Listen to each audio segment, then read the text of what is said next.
साथ संगत जी प्रेम से कहना, साथ संगत इस परमात्मा ईश्वर, ये जो रमा हुआ राम है, ये जो पार ब्रह्म है, ये जो काल पुरख है, जिसके अनंत नाम है, कोई इसको गॉड कह रहा है, कोई इसको अल्लाह कह रहा है, कोई इसको यहोवा कह रहा है।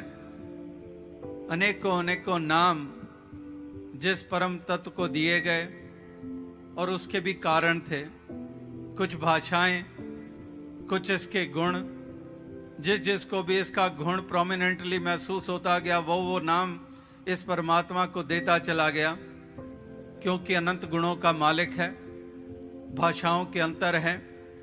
जैसे साधारण सी मिसाल हम बचपन से सुनते आ रहे हैं कि तत्व तो वही है, लेकिन कोई जल कह रहा है, कोई आग कह रहा है, कोई नीलू कह रहा है, कोई तनी कह रहा है, कोई वाटर कह रहा है, कोई पानी कह रहा है, कोई पानी कह रहा है, लेकिन वो तरल पदार्थ तो वही है, नाम अनेकों।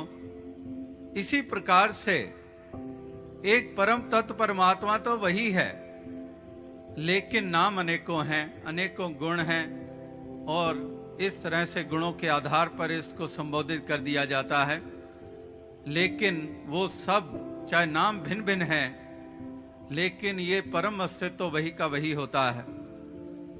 तो इसलिए कहने का भाव यही है कि भक्त महापुरुष संत जन ये बोध हासिल कर लेते हैं, और अज्ञानता में रहने वाला इंसान, उसके जीवन में अंधकार बना रहता है, आत्मा भी अंधकार में रहती है,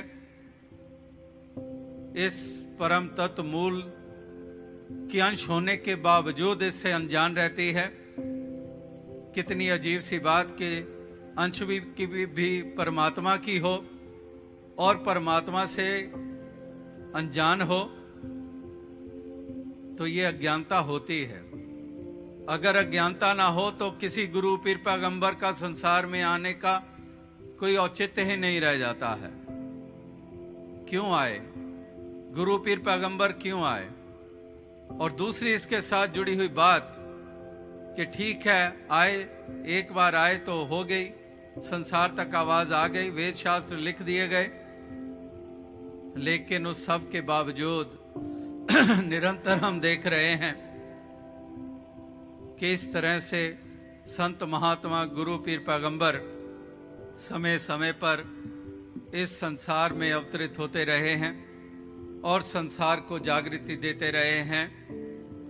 तो दास का कहने का भाव क्या है कि इस परमात्मा ईश्वर निराकार, इस दातार का अंश होने के बावजूद भी आत्मा अपने मूल से अनजान रहती है। इसलिए वो अज्ञानता का पर्दा हटाया जाता है। अज्ञानता का पर्दा हटता है तो तभी रूबरू होता है।